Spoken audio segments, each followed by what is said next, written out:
ငါဒီနေ့ဖော်ကင်နဲ့တော့ကိုင်ပြတဲ့ကောင်ကိုင်ပြပါမယ်မင်းတို့ကိုင်စီချင်းနဲ့ယူလေးရှိရင်လည်းအောက်မှာမန်ခဲ့လို့ရပါတယ်ငါကိုင်ပြပြီးမယ်ပေါ့ပထမဆုံးအနေနဲ့ငါဒီမှာဂျန်ဂလာဆော့ချင်ပြီးမြဲအကြောင်းမျိုးတော့ငါမလင်းဆော့လိုက်တာပါတယ်အမှ Iron Man နဲ့ငါထင်ရတယ်တလားငါ Iron Man ကလုံးကြီး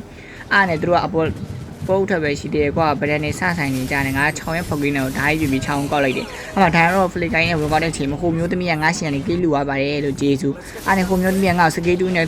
ထိုးနေတဲ့အချိန်မှာငါဟိုဘက်ကိုဖတ်ဆိုပြီးဟိုနှကောင်တောက်ကောက်လိုက်ပြီးရဲ့သူများရဲ့ကြိုးဆောင်ကိုကြိုးအောင်နဲ့အမေမတော့ငါအကုန်လုံးကောက်စားချင်နေရတယ်ကွက်တိဖြစ်သွားတယ်အားနဲ့ဗတိုင်းငါ့စကေးတူးဖလီကာဆိုပြီးဝင်ထိုးတာသူလဲတောက်တယ်လို့အားနဲ့ငါလည်းဖတ်ဆိုပြီးငါလည်းဆောက်တယ်လို့သူထိုးရခံနေတဲ့အချိန်မှာငါဒါလေးနဲ့ပြက်ချိလိုက်တယ်အဲ့ကောင်တေးသွားတယ်ဂျေစု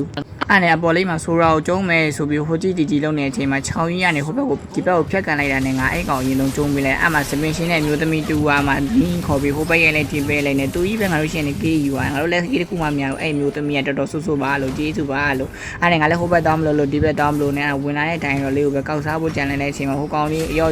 ဆိုပြီးငါပဲရတော့ပါရဲ့လို့ကျေးဇူးစကိုင်းပြေးစားထိထားလို့ပါနောက်ဆိုငါရမှာမဟုတ်ပါဘူးအားနဲ့မပြီးတော့ဟေးဇီကွက်မနဲ့ဇီကွက်လိုလင်းလိုကောင်းနေမှာဗတဲ့ဆိုင်နေရတယ်ငါလည်းအဒီမီလီနဲ့ဖတ်ဆိုပြီးအကောင့်နေစီတော့ကောက်လိုက်ပါတယ်အဲ့မှာဇီကွက်မသာကြည့်ပါတော့ငါအီမိုတပြပြနဲ့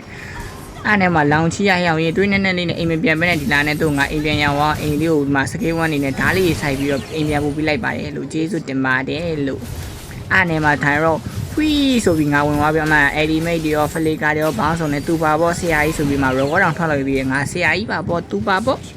အားနဲ့မကြီးလင်းလုံးမလို့ကြက်မလို့ကောင်းလာနဲ့ငါတောက်ဆက်ကြောင်းသူ့ဖော်ကင်နဲ့ဖတ်ဆိုပြီးပြစ်သွေးလိုက်တဲ့အချိန်မှာအကောင်လေးပြေသွားပါတယ်လို့ကျေးဇူးအားနဲ့ငါဒီမှာရမ်းချမ်းနေပါပြီဆိုပြီးဟိုမျိုးသမီးကမြင်းခေါ်ပြီးလိုက်တာနဲ့ဝင်ကောက်စားလိုက်ပါတယ်ဟိုမှာဟိုမျိုးသမီးကိုလည်းကြည့်တော့မှစူးတောင်ပေါင်း1600နဲ့သူဘာဖြစ်နေမှမသိဘူးအားနဲ့မပြီးသေးဘူးရောက်ရေးအမှငါလည်းဖော်ကင်ရရေးဖလီကာလေးနဲ့တော့ကောက်လိုက်ပြီးအဲ့ဖလီကာလေးနဲ့ဒီအဲ့မှာတပွဲလုံးလက်ကောက်စားနေရကောက်စားမှငါဖြစ်တာကွာမကောက်စားရင်ငါမဟုတ်ဘူးကွာအဲ့မှာလည်းဖော်ကင်ရချင်းအကျိုးစီးကျင်းတေးသွားပါတယ်အားလုံးကျေးဇူးတင်ပါတယ်ဗီဒီယိုလေးကိုအသေးလေးလိုက်လေးပေးတော့ကြပါအောင် Okay that's it bye bye ကျွန်တော်တို့ ego ပါ